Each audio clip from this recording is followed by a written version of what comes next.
बिस्मिल्लाहिर्रहमानिर्रहीम।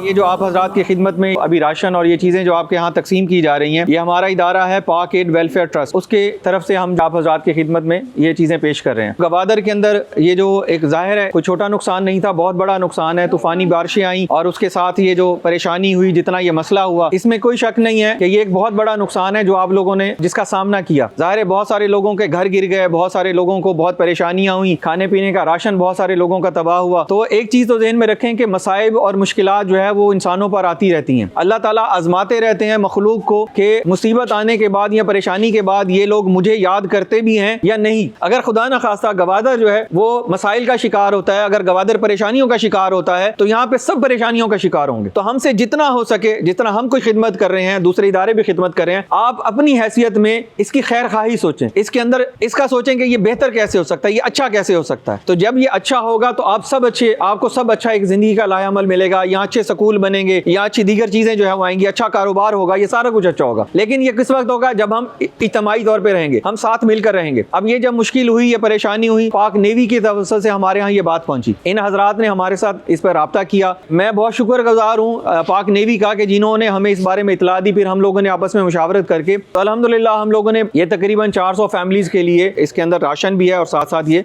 चीज़ें भी आप इस तरह अद्वियात वगैरह भी हम लोगों ने इसमें पहुंचाई हैं। इसी तरह मच्छरों से बचाव के लिए लोशन जो है वो भी अवेलेबल हैं। तो मेरा आपसे अर्ज करने का मकसद ये है कि आज हमारे मुल्क पर कई मसाइल हैं, कई मुसीबतें हैं, कई मुश्किलात हैं। तो अगर हम इकट्ठे हुए, हम एक दूसरे के साथ दस्ते बाजू बन के अगर हम मिल के चले, तो फिर इंशाल्लाह अल्लाह की ज़ात से उम्मीद है कि हमारे ऊपर जो हमारे मुल्क के दुश्मन है वो कभी भी कामयाब नहीं होंगे। लेकिन अगर खुदा न खास्ता हमने अपनी जातियात को, अपने मामलात को अगर हमने पसे पुष्ट नहीं डाला और आपस में हम लड़ाइयों में, झगड़ों में उलझते रहे, तो इसका बहुत खदशा है कि दुश्मन पहले एक को मारेगा, फिर दूसरे को मारेगा और हम में से किसी को नहीं छोड़ेगा। हमें अपनी नस्लों के लिए कुर्बानी देनी होगी, हमें अपने बच्चों के लिए कुर्बानी देनी होगी। मसाइल हर एक के साथ है, हर जगह पे परेशानियां हैं, लेकिन अगर हम इकट्ठे हो गए, अल्लाह ताला से मदद मांगी, इंशाअल्लाह अल्लाह ताला हमारी मदद भी फरमाएंगे और हमें इकट्ठा भी करेंगे। ये जो अल्फाज मैंने आपकी खिदमत में अर्ज किए हैं, अगर समझते हैं कि ये चीज ठीक है, मुनासिब है, तो इस पर अमल करने की कोशिश करें और अल्लाह का शुक्र अदा करें। हमारे लिए भी, अपने मुल्क के लिए भी, अपने इदारों के लिए भी, जो भी आप लोगों की खिदमत कर रहे हैं, जैसे भी कर रहे हैं, अपने लोगों के लिए भी आप सब दुआ करें, क्योंकि अगर हम दुआ करते रहें तो अल्लाह ताला के साथ हमारा ताल्लुक कायम रहेगा और अल्लाह ताला हमें आइंदा जो कोई परेशानी या कोई मसला है, अल्लाह ताला हमारी उससे भी हिफाजत फरमाए। हमें हमेशा हमेशा के लिए इज्तिमाइयत में रहने की अल्लाह ताला तौफीक अता फरमा। जज़ाकुमुल्लाहु खैरा।